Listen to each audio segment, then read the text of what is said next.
అనకాపల్లిలో తారలు దిగివచ్చిన వేళ ధరలు దిగివచ్చిన వేళ ఏప్రిల్ 3న శుభప్రదం షాపింగ్ మాల్ ప్రారంభోత్సవ వేడుకకి శుభాహ్వానం. ప్రపంచం దృష్టి మొత్తం ఇప్పుడు పశ్చిమాసియా వైపు ఉంది. అమెరికా తన సైన్యాన్నంతా ఇరాన్ వైపు మోహరిస్తూ యుద్ధ సన్నాహాలలో బిజీగా ఉంది. సరిగ్గా ఇలాంటి సమయంలోనే అమెరికాకు నిద్ర లేకుండా చేసే ఒక బ్రహ్మాస్త్రాన్ని ప్రయోగించాడు ఉత్తర కొరియా అధ్యక్షుడు కిమ్ జాంగ్ ఉన్.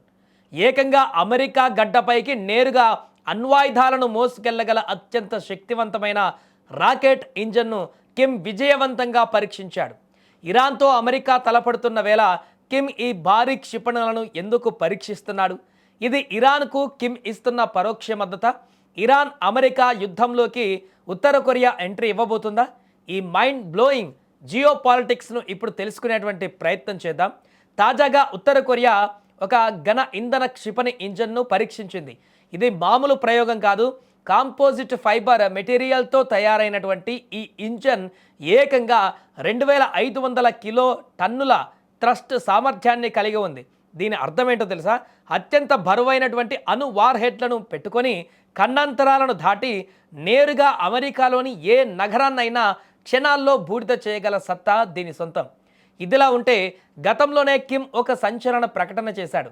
రానున్న 5 ఏళ్లలో అమెరికాను నేరుగా ఢీకొట్టే ఖండాంతర క్షిపణి సామర్థ్యాలను మెరుగుపరుస్తామని చెప్పాడు. చెప్పినట్లే స్వయంగా దగ్గరుండి మరి ఈ ప్రయోగాన్ని పర్యవేక్షించాడు కిమ్. అమెరికాను టార్గెట్ చేస్తూ కిమ్ వేస్తున్న అడుగులు ఇప్పుడు వాషింగ్టన్కు వణుకు పుట్టిస్తున్నాయి. అయితే ఇక్కడ మనం గమనించాల్సిన అతిపెద్ద పాయింట్, ఈ ప్రయోగం జరిగిన టైమింగ్. అమెరికా ప్రస్తుతం ఇరాన్తో డైరెక్ట్ వార్కు సై అంటుంది. పశ్చిమాసియాలో తన బలగాలను మోహరిస్తూ బిజీగా ఉంది. సరిగ్గా ఇదే అమెరికా వీక్నెస్ అని కిమ్ పసిగట్టాడు.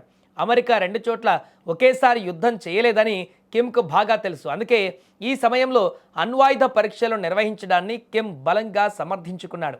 ప్రపంచవ్యాప్తంగా అమెరికా ఉగ్రవాదం దండయాత్రలు చేస్తుంది.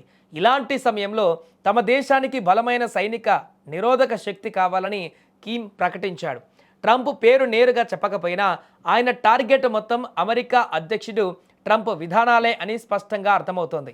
అయితే పశ్చిమాసియాలో అమెరికా ఇరాన్ మధ్య వార్ తారాస్థాయికి చేరుకున్న తరుణంలో కిమ్ భారీ క్షిపణిని ఎందుకు పరీక్షించినట్లు? ఇరాన్ అమెరికా యుద్ధంలోకి కిమ్ ఎంట్రీ ఇస్తున్నాడా అనేది ఇప్పుడు చర్చనీయాంశంగా మారింది. అయితే ఇరాన్కు కిమ్ నేరుగా సైన్యాన్ని పంపకపోయినా కిమ్ వ్యూహం పరోక్షంగా ఇరాన్కే లాభం చేకూరుస్తోంది. అమెరికా ఇప్పుడు ఇరాన్ పైన పూర్తి స్థాయిలో దాడి చేయాలంటే 100 సార్లు ఆలోచించాలి.